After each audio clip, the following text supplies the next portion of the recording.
거미 좋아해요? 아, 안 좋아. 그런가? 좋습니다. 예전에 기숙사에서 네. 진짜 손톱만한 완전 조그마한 거미, 실거미 같은 거 나왔는데 저희 기숙사에 셋이 다 소리 지르고 막 새벽에 난리를 쳤고 사감쌤이 뭔일 난 줄 알고 뛰어오셨어요. 그렇겠네요. 그래서 사감쌤이 잡아주시고. 알겠습니다. 거미가 더 놀라지 않았을까요? 네. 거미가 더 생명의 위협을 느꼈을 텐데. 결국 죽었네요, 그 거미는. 오케이, 말이. 자, 보자. 내영아, 승수야, 현우야, 목소리 잘 들려요? 마이크 테스트. 하나, 둘, 셋, 넷. 소리 잘 들어갑니까? 하나, 둘, 셋, 넷. 하나, 둘, 셋, 넷. 오케이, 갑시다. 자, 이제 드디어 뭘 해볼 거냐? 바로 17장의 분광학 해보도록 하겠습니다.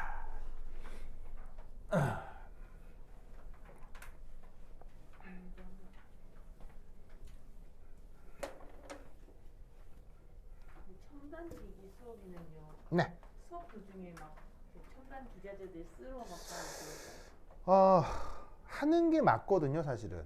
그래서 그 화학과에서 있는 그 분석화학 수업 중에 실험이 크게 두 가지가 있는데, 첫 번째가 그 분석화학 수업이 있고요. 그 다음에 그 기기 분석 실험이라고 있어요. 그래서 분석화학 실험 시간에도 기계를 전부 다 다루고요. 그 다음에 그 기기 분석 시간에는 진짜로 기계를 더 다루죠. 근데 중요한 건 그게 한 학기 수업이에요. 이론 강의와 별개로. 그러니까 분석화학 이론 강의 한 학기, 실험 강의 한 학기, 기기 분석 이론 강의 한 학기, 기기 분석 실험 한 학기. 그걸 2년 동안 배우는 건데, 그걸 여러분들은 지금 학교에서 서너 달에 하겠다는 거 아니에요. 그러니까 내가 봤을 땐 기계를 많이 만져도 한계예요, 그냥. 아마 실험실에 있는 뭐 크로마토그래피 한 번 하는 걸로 끝일 것 같은데요, 내가 봤을 땐. 물리적인 시간이 안 나올걸? 하여튼 보는 게 맞는데, 하여튼 내 생각은 그렇다. 자, 챕터 제목으로는 17장. 제목은 이걸 거예요. 스펙트로포토메트리.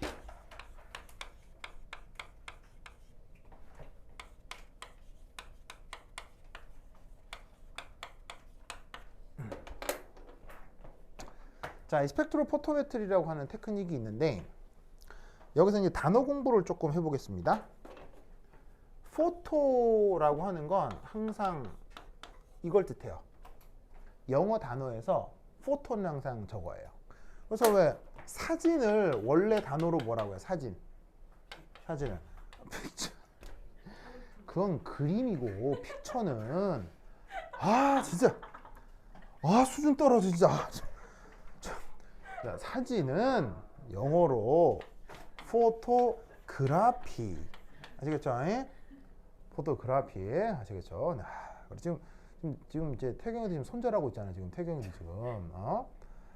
참네. 자, 여기서도 이제 포토라 말의 뜻은 이게 빛. 아시겠죠? 그럼 여기서 그래프의 뜻은 뭐예요? 그래프. 이게 그리다예요. 그리다. 그림을 그리다. 그래서 사진의 원래 뜻은 빛으로 그린 그림을 뜻해요. 무슨 말 알겠죠? 그것을 한자말로는 이렇게, 영어 표현으로는 이렇게 쓰는 거지. 알겠죠? 자, 그것에 대해서 여기에 metri라는 말이 있죠? metri. 이거는 어근상 뭐냐면 measure예요. measure. 측정과 관련된 개념화 전미사가 metri예요. 알겠죠? 그러니까 뭘 하겠다는 얘기냐면 빛을 측정하겠다는 얘기예요. 빛을. 근데 앞에 붙은 스펙트로라고 하는 건 뭐냐면요, 퍼짐, 분산을 뜻하는 말이에요. 그래서 빛이 하나의 빛이 아니라 여러 개의 빛이 쭉 번져 있는데, 그 빛의 번짐을 측정하겠다라는 거예요. 무슨 말 알겠죠? 근데 빛이 번져 있는 이유가 뭘까요? 뭐 여러 가지 이유가 있겠죠. 그런데 화학에서는 어떤 특정 물질의 존재 혹은 특정 물질들의 반응 등으로 인해 그것과 관련된 빛이 번져 나타날 수 있는데, 그걸 역으로 측정을 하면은 그렇게 만들어준 물질의 존재와 반응성을 추적할 수 있어서 화학에서는 이 테크닉을 쓰는 거예요. 알겠죠? 그래서 이제 영어로는 스펙트로포토메트리. 영어로는 요거 한자말로는 분광학. 알겠죠? 분광학. 그래서 분산의 분, 광의 광, 메트리를 학문 이렇게 이제 번역을 한 거예요. 알겠죠? 자, 그럼 이제 이따 첫 번째 해야 될 것. 한 장 딱 넘기시면 거기에 첫 번째 이런 말이 있어요. 빛의 소크성.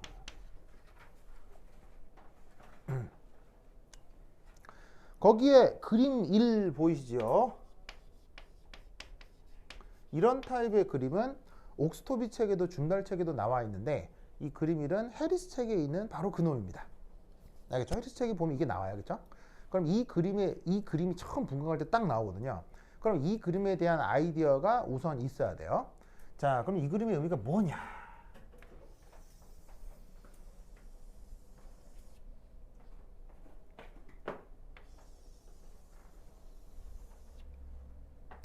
자, 이때 얘가 이리 가면 빨간색으로 그릴까? 얘가 이리 가면 더욱 장파장. 파장이 커지는 순서는 오른쪽 순서라고 합시다. 알겠죠? 그러면 파장과 광량자의 에너지는 서로 반대인 거 알죠? 그래서 뭐 화학에서 보호 모델 이런 거 할 때 E는 HU, 램다분의 HC 이런 수식이 있잖아요. 그래서 파장이 요거기 때문에 파장하고 빛의 에너지는 서로 반대 상관관계. 그래서 이때 여기서 요렇게 가는 게 이것이 더 고에너지 혹은 더 큰 진동수.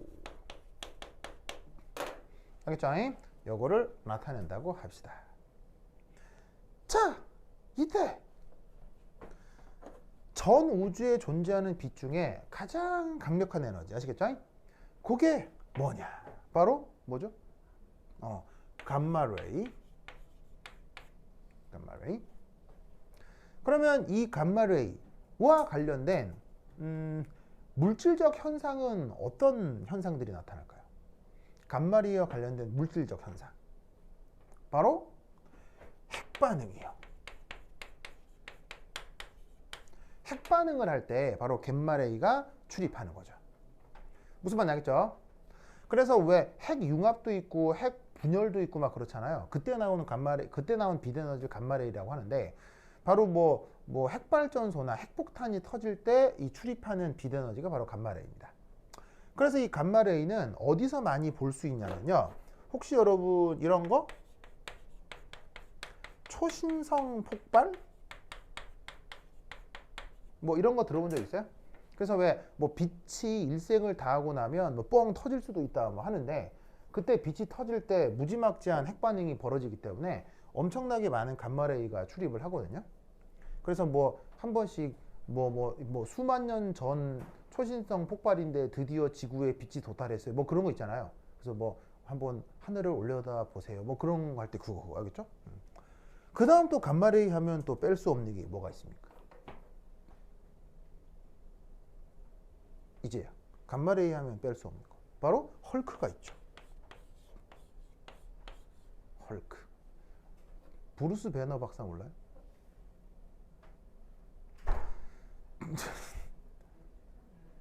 이제 브루스 배너 박사 알아요? 헐크. 예. 생물 실험하다가 감마레이가 생화학적 영향을 연구하다가 사실 별로 없거든요. 왜냐하면 감마레이를 쪼이면 생명체 다 죽기 때문에 별로 영향이 없는데 하다가 자기 헐크가 된 거예요. 뭐 하여튼 그렇다. 자, 그 다음 감마레이보다 약한 빛. 그게 뭐예요? 바로 엑스레이죠.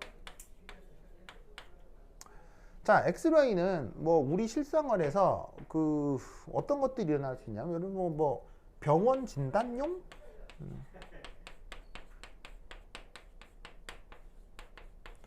그래서 뭐 뼈 같은데 뭐 약간 이상이 있을 경우 뭐 엑스레이 찍어본다 뭐 그거잖아요.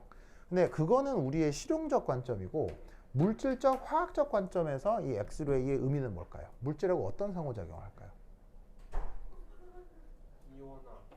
이온화?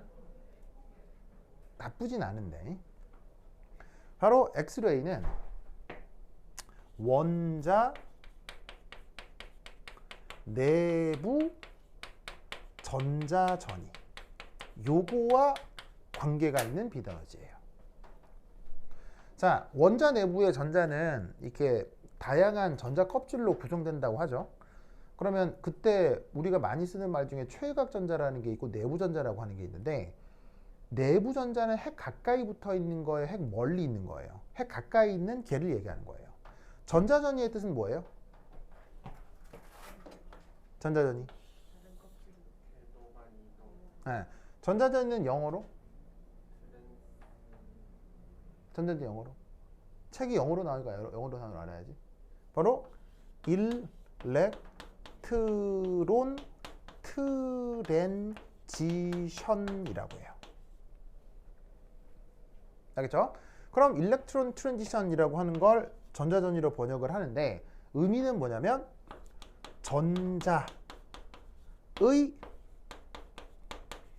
역학적 에너지 상태가 변할 때 사용하는 말이 전자전입니다. 여러분들이 뭐 껍질과 껍질 사이에 전자가 왔다 갔다 한다는 건데 맞는 말이에요. 그것을 제대로 풀었으면 이거예요. 전자의 역학적 에너지 상태 준위가 변하는 걸 일렉트론 트랜지션이라고 해요. 그게 원자에 강하게 매여 있는 전자의 엑스레이가 전자전을 일으킬 수 있습니다. 알겠죠? 자, 그 다음 엑스레이보다 약간 약한 빛을 뭐라고 하죠? 혹은 조금 더 장파장의 빛을? 그걸 ultra violet이라고 합니다. 우리말 번역은 UV. 우리말 번역 자외선 줄여서 UV. 아시겠죠? UV. 자, 자외선 알 텐데, 근데 이 자외선은 누구하고 살짝 엮여 있냐면요, 바로 가시광선하고 살짝 엮여 있습니다. 자, 가시광선을 영어로 비지블. 네, 비저블 아시겠죠? 비저블. 비지블 좋네요. 비지블. 비지블. 여기 이제 우리말로 가시광선이죠. 자, 이 가시광선이 우리가 보통 얘기하는 빨, 주, 노, 초, 파, 남, 보. 요걸 우리가 가시광선이라고 하고요. 이 가시광선의 파장 영역대는 대략 어디서 어디까지죠?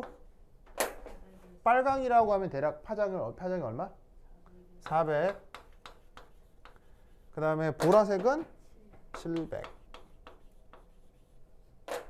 그런데 물질적 컨셉, 그러니까 뭐냐면 뭐냐면 실용성은 뭐 그렇게 뭐 잘 얘기 안 해도 되겠죠. 가시광선 우리가 깜짝이야, 뭐라고요? 어머!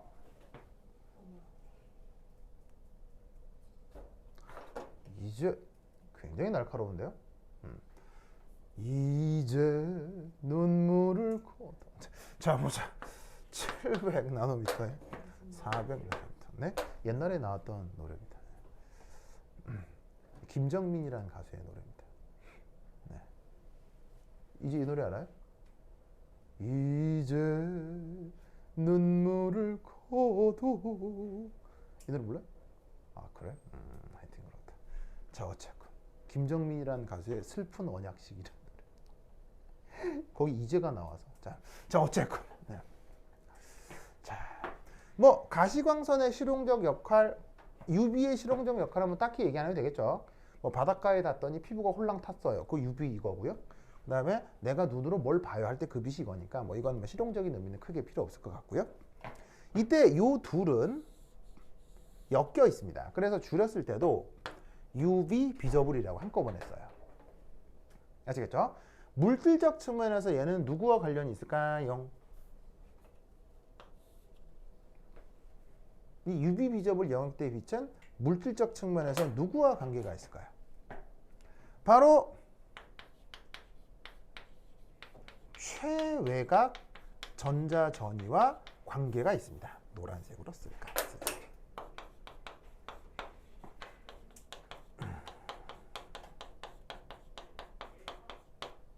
아까도 얘기했죠. 전자의 여러 가지 원자가 됐건 분자가 됐건 뭐 여러 가지 전자 껍질이 있을 수 있는데 그때 전자가 핵 가까이 묶여 있을 수도 있고 핵에서 멀리 묶여 있을 수도 있는데 그걸 이렇게 내부다 최외곽이다 이렇게 표현한다고 했죠. 그럼 당연히 어디가 더 핵에 강력하게 묶여 있는 전자겠어요. 이쪽이 더 강력하고 이쪽이 더 약하게 묶여 있는 전자니까 내부 전자를 떼어내려면 엑스레이를, 최외곽 전자에 영향을 주려면 UV 비저블을 쪼여주면 된다 이런 말이에요. 알겠죠? 그래서 이 최외곽 전자 전이가 UV 비저블과 관련이 있기 때문에 이것이 바로 분자의 호모, 루모 사이의 에너지 갭에 대한 연구를 할 수 있게 해줍니다. 호모, 루모란 말 들어본 적 있죠? 그래서 유기분자에서 뭐 유기분자의 분자교도하면서 종종 쓰는 표현인데 그 사이의 에너지 갭을 바로 UV 비저블로 그러니까 측정을 해낼 수가 있습니다.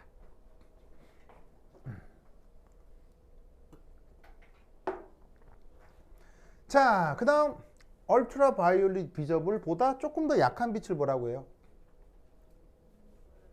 조금 더 약한 빛을. 그걸 인프라레드라고 하죠. 우리말 번역은 아까 얘는 자외선이고요. 요놈은 적외선이고요. 줄임말은 IR. 알겠죠? IR. 자, 이 적외선의 그 실용적 쓰임은 바로 이 실용적 쓰임이 얘는 모든 열 현상이에요. 그때 출입하는 에너지가 모두 다 IR이에요. 자, 모든 열 현상이라는 게 뭔 말이냐면요. 예를 들어서 왜 겨울에 전열기 중에서 이거 쿡 꽂으면은 무슨 쇠 코일링에 시뻘개지면서 뭐 뜨끈뜨끈해지는 그런 전열기 있잖아요. 그 뜨끈뜨끈해서 그 나오는 빛이 뭐라고요? 이거 알겠죠? 네. 혹은 뭐 겨울에 또 이렇게 방바닥 이게 온돌에 불 지피면 뜨끈뜨끈 좋다 하잖아요. 그때 나도 모르게 빛이 올라오거든요. 빛이 나오거든요. 그게 이거예요. 알겠죠? 즉 내가 뜨끈뜨끈함을 느끼는 모든 종류의 상황에서는 항상 IR이 출입하게 돼 있다. 알겠죠? 그런데 이게 물질적 관점에서는 누구와 관계가 있느냐? 바로 분자의 뭐와 관계가 있습니다. 뭘까요? 그 다음 먼저 해보겠습니다. 그 다음은 요거보다 좀 약한 빛입니다. 바로 마이크로웨이브.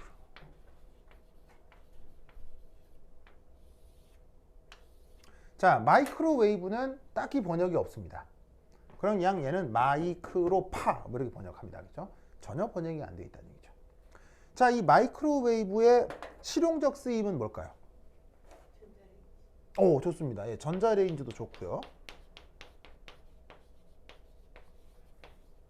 혹은 통신입니다. 여러분 지금 전화기 가지고 있죠? 전화기로 전화를 하잖아요. 전화하기도 하고 받기도 하고. 그 전화기에서 들락날락하는 빛이 마이크로웨이브입니다. 알겠죠? 그러니까 인간이 사용하는 모든 통신 수단은 마이크로웨이브로 진행이 되는데 이게 그럼 이제 마이크로웨이브가 우리 주변에 억수로 많다는 얘기죠. 그리고 그 마이크로웨이브가 왜 전자레인지 있죠? 왜 그 뭐 냉동식품 또 그건데 이게 바로 분자의 뭐와 관계가 있다?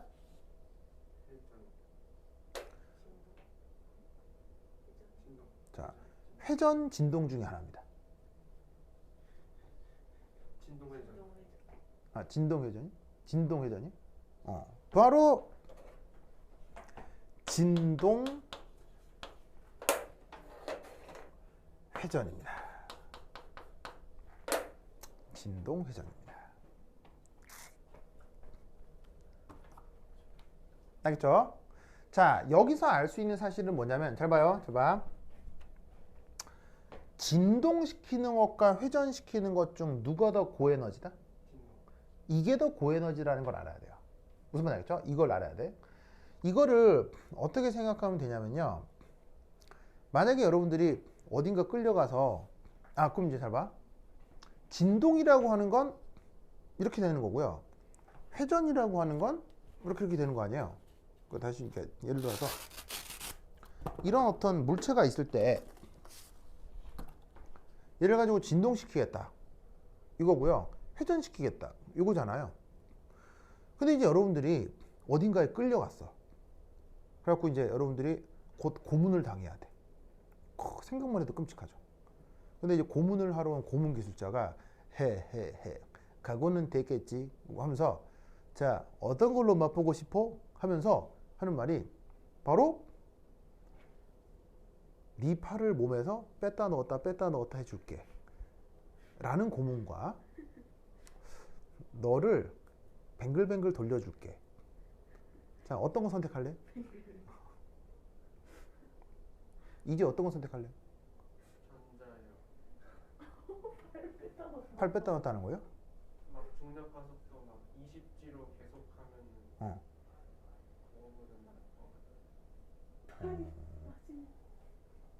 팔 뽑아가지고 없앴어 그냥 이렇게 막. 팔 자르고 막 다리 자르고 막. 피도 철철이야. 이대로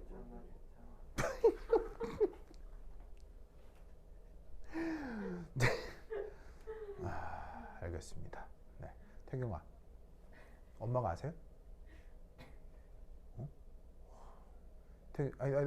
태경이란다. 태경이 저 있구나. 이제 엄마가 아세요? 그러면 안 돼. 알겠어요? 팔 뽑히면 어떡해. 큰일 나지. 큰일 난다. 알겠죠? 나 진짜. 자, 왜냐하면 자, 진동이라고 하는 건 바로 화학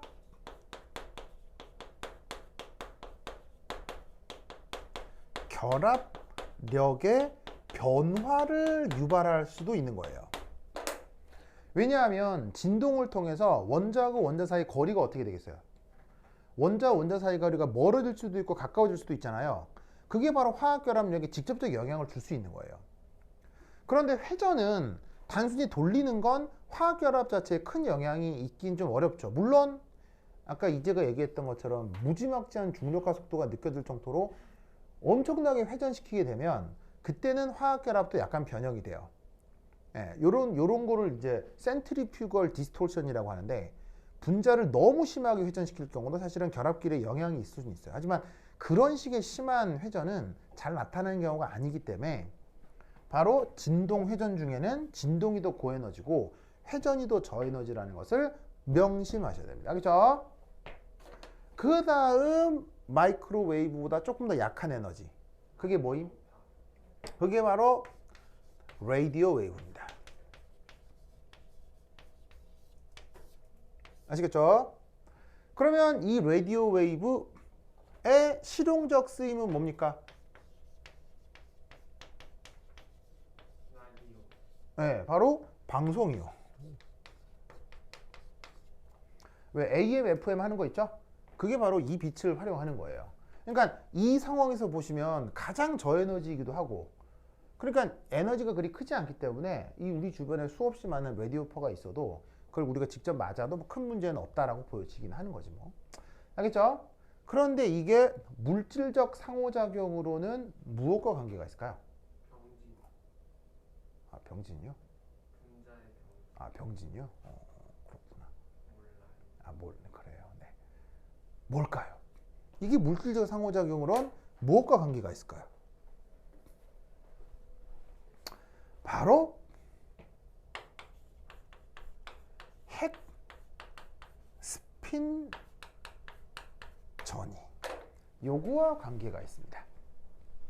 자, 여러분 스핀이란 말 들어본 적 있죠? 어디서? 전자에서. 알겠죠? 전자에서. 전자에 전자 배치할 때 무슨 뭐 스핀 양자수가 뭐 플러스 2분의 1 마이너스 1 뭐 그런 거 한 거 있잖아요. 근데 그 스핀이 전자뿐 아니라 원자 핵에도 스핀이 있을 수 있어요. 그 전자 말고 핵이 가지는 원자 핵이 가지는 스핀이 라디오파를 흡수함으로 해서 조금 안정한 데서 불리한 데로 왔다 갔다 훅 이렇게 바뀔 수가 있어요. 무슨 말 알겠죠? 그곳에 이 라디오 웨이브가 영향을 주고 그것을 활용한 테크닉을 화학에서는 NMR, 병원에서는 MRI 라고 한다 이런 말이에요. 알겠어요? 그러면 이번 분광학 시간에 우리는 이것도 배우게 될 거예요. 무슨 말 알겠죠? 알겠죠? 이제 이런 것들에 대해서 차근차근 생각을 해둘 수 있어야 된다. 그래서 화학을 이 업으로 하는 사람들은 머릿속에 이게 다 있어요. 무슨 말이야? 이 머릿속에 다 외워져 있어요. 그러니까 기본적으로. 그래서 내가 이제 무슨 갑자기 이제 떠오르는 거죠. 이 분자에 어떤 전자전이 에너지를 축적하고 싶다. 그럼 이 빛을 쓰는 거예요. 근데 이 전자 안에 들어있는 특정 원자의 성격을 알고 싶다. 그럼 뭘 쓰는 거예요? 그러면 분자 전체의 성격을 알고 싶을 때는 이걸 쓰는 거고요. 분자 안에 있는 특수한 어떤 원자의 성격을 알고 싶다. 그때는 얘를 쓰는 거예요. 알겠어요? 그리고 헐크를 만들어야 되겠다. 그럼 뭘 쓰는 거예요? 이걸 쓰는 거라고. 무슨 말인지 알겠어요? 네. 그러니까 예를 들면 이제 막 충돌을 해서 핵까지 충돌을 해서 새롭게 핵융합을 하고 싶다. 그런 걸 할 땐 이 빛을 쓰는 거라고요. 무슨 말인지 알겠어요? 그래서 이제 이런 표가 머릿속에 자연과학자는 다 들어있는 거예요. 알겠죠? 그래서 이것을 꼭 기억해야 돼요. 그렇죠? 내가 교사라면 이걸 주고 칸 끼워 넣기를 하겠어요. 알겠죠? 근데 모르겠어요. 이거는 이제 그 문제는 교사의 취향에 따라서 그런 건데 그 정도로 나는 중요하게 생각하는 거예요. 알겠죠? 그래서 이걸 꼭 기억을 해두시기 바랍니다. 오케이, 됐다. 자, 그 다음 지금 몇 시죠?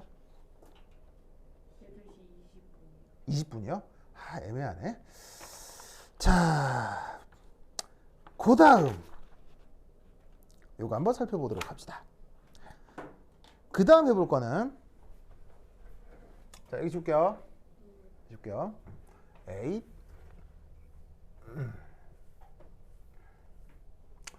이압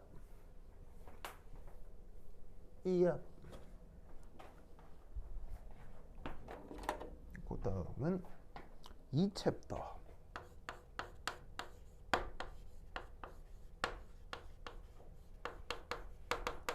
Absorption of Light.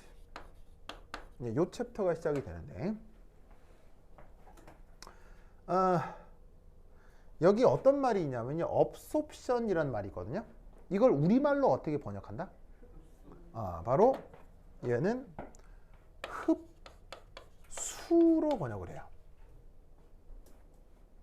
그런데 단어 중에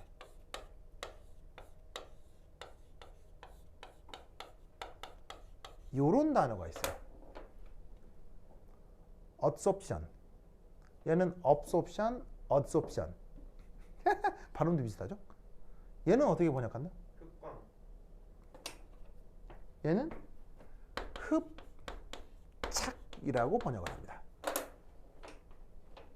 그래서 이 두 단어를 좀 구분을 해야 돼요. 특히나 분석과학에서는. 알겠죠? 그럼 이것의 의미가 뭐냐? absorption은 어떤 것이 그 대상 내부로 침투를 하는 거예요. 그걸 흡수라고 하는 거예요. 그 내부로 싹 들어가는 거예요. 내부로 쑥 들어가는 거예요. 그렇죠? 침투를 하는 현상을 흡수라고 하는 거고요. 여기에 있는 adsorption은 그 어떤 것이 그 대상의 표면에 착 하고 달라붙는 거예요. 어떤 뜻인지 알겠어요? 뭔가가 있는데 어떤 대상이 있고 그게 표면에만 탁 붙어 있으면 이건 absorption이라고 하고요. 걔가 안으로 들어간 걸 absorption이라고 한다고요. 어떤 차이인지 알겠죠? 알겠죠? 그러면 absorption of light라고 하면 뭔 뜻이겠어요? 어떤 물질 안으로 그 빛이 싹 들어간 걸 얘기하는 거라고요. 무슨 말 알겠죠? 알겠죠? 그래서 이제 이 두 단어가 그 희한하죠? 단어가 좀 묘하기 때문에 이것도 우선 단어 공부를 한번 했고요. 알겠죠? 꼭 기억해야 돼요. 자, 그러면 이때 여기서 우리는 이제 뭘 한번 살펴봐야 되느냐. 그래서 뭐 거기 보시면은 그 연습문제 1이 있는데요. 연습문제 1은 또 그 사실은 해리스 책에 나오는 연습문제예요. 근데 해보시면 크게 어려운 건 아니고요. 그 왜 그 광량제 에너지 있죠? 광량제 에너지 가지고 뭐 빛 에너지 계산할 수 있느냐, 뭐 그걸 묻는 문제입니다. 뭐 한번 쓱 혼자 해보시고요. 자, 그 다음 이제 해볼게. 한 장 넘겨서 이제 드디어 2.1.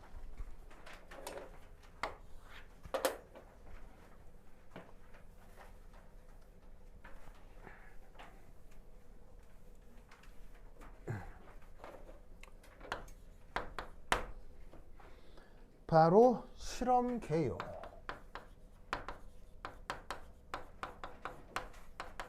자, 무엇과 관련된 스펙트럴 포토메트리라고 하는 어떤 실험을 한다고 했을 때 그 실험의 가장 기본적인 틀을 얘기해 보겠다는 얘기입니다. 여기서 약간씩 변형될 수는 있거든요. 뭐 조금 더 전문적인 기구들이 더 들어가서 조금 더 세련돼질 수는 있는데 기본적인 컨셉은 이거예요. 그렇죠? 자, 우선 첫 번째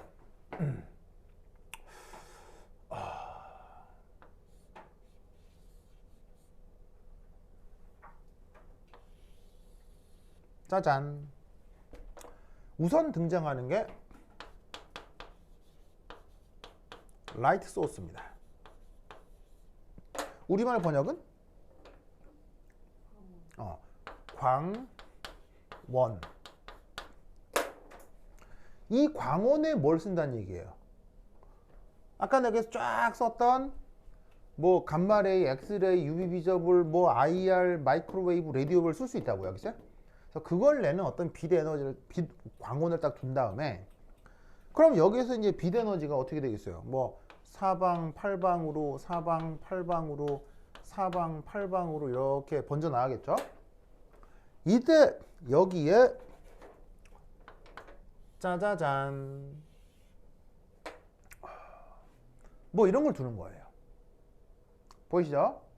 얘가 프리즘을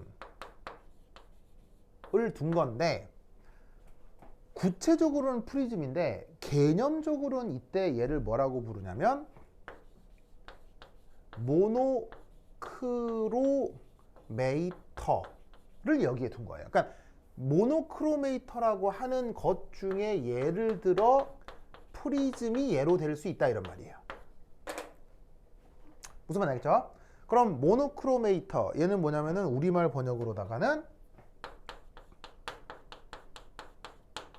단색화 장치예요. 단색화 장치.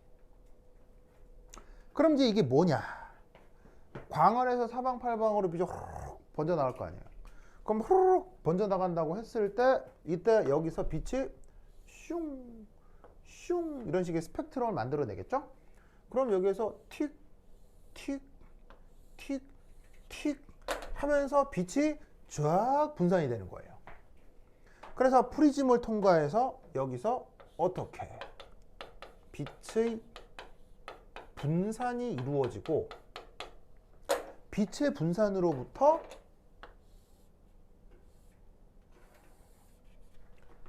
특정 파장의 빛을 골라낼 수 있게 됩니다. 알겠죠? 그럴 때 사용하는 장치를 뭐라고요? 모노크로메이터라고 하는데 이 모노크로메이터가 또 종류가 여러 개가 있어요. 각각의 종류가 뭔지 나중에 얘기해 보도록 하고, 근데 우리가 그냥 어릴 때부터 충분히 얘기 들었던 것 중에 하나가 프리즘이잖아요. 프리즘이 그런 역할을 할 수 있어요. 물론 얘가 효율이 좋진 않거든요. 좋진 않은데 뭐 여하튼 조금 더 전문적인 기구가 있지만 우리가 기존에 알고 있었던 프리즘이 이런 역할을 한다.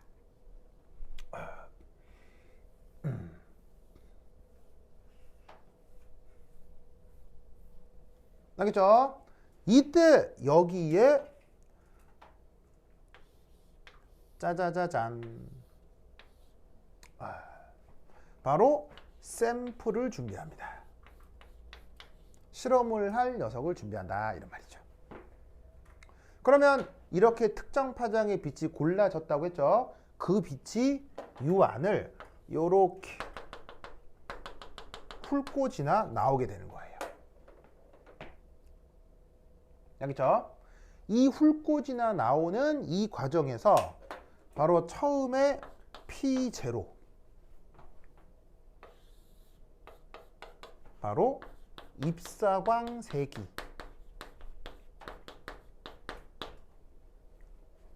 그 다음 나중에 P 요게 바로 투과광 세기가 있지 않겠어요? 그러면 여기서 최종적으로 뭘 하겠다는 거냐? P와 P0 사이의 차이를 측정하는 거예요. 그런데 이 차이를 왜 측정할까요? 바로 이런 식의 그 차이가 실험하고 있는 샘플의 속성을 반영한다라고 생각하는 거예요. 무슨 말 알겠죠? 이런 형태의 실험을 우리가 분광학 실험이라고 하는 거예요. 이때 여기에 있는 여기에 있는 광원의 종류와 샘플의 종류, 요거를 바꾸기만 하면 그게 뭐 엑스레이 실험도 되고 UV 비저블 실험도 되고 IR 실험도 되고 마이크로웨이브 실험도 되는 거예요. 그러니까 이놈하고 이놈이 종류가 바뀔 뿐이지 이 구조적인 기계적 틀은 거의 비슷하다 이런 뜻이죠. 무슨 말 알겠죠? 그래서 이제 이런 아주 기본적인 원리를 기억해두고 이게 이제 각각의 경우에 대해서 약간씩 변형이 되겠죠. 그리고 나온 데이터를 또 어떻게 해석하느냐에 또 약간의 테크닉들이 있겠죠. 그런 것도 이제 개별적으로 배우게 된다 이런 말이죠. 알겠죠? 알겠죠? 그래서 이런 식으로 앞으로 다른 장비들도 배우게 될 겁니다. 오케이, 됐다.